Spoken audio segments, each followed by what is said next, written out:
I'm going to reveal my team for game week 15 and discuss any transfer plans that I've got, especially to do with the Haaland injury news. Between the sticks, I've had to go with Ward over Leno. That's because Leno faces City away. That's the most difficult fixture out of 38 in a season. There's no way he's going to play that one. This cheap goalkeeper combination has been successful since the game week 8 wildcard.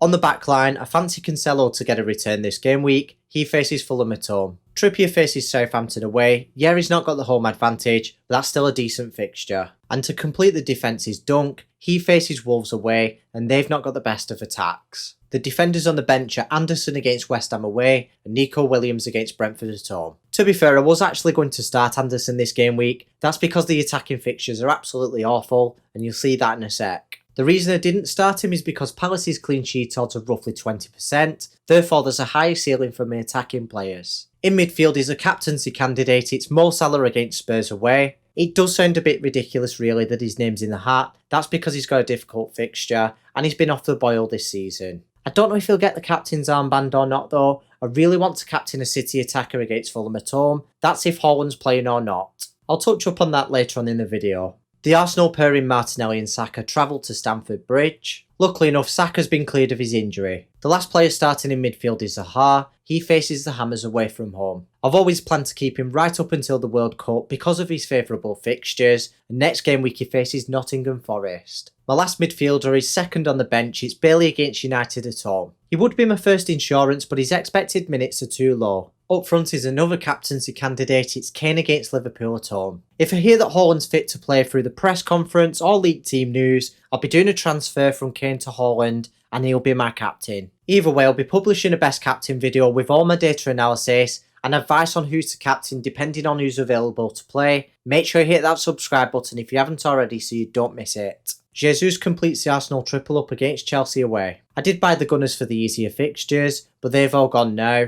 and it's not worth selling them for the free transfers that I've got left. There's only 2 of them. The last player in my team before the transfer section is Mitrovic. He faces City away in the most difficult game of the season. If we do get that confirmation that Haaland's not fit to play, I'm going to shift Mitrovic onto Alvarez and captain him. There's a big upside there for him against Fulham at home, and that's while the other players have difficult fixtures. Don't forget he's only 6 mil as well. I would shift Salah onto De Bruyne, but it feels like a waste of a transfer because I want him back next game week when he faces Southampton at home. Obviously there is a risk that Alvarez doesn't play in game week 16, but I think it's worth taking because of that big upside. If you enjoyed the video, I would appreciate it if you hit that like button, and I'll see you here again for the last game week before the World Cup.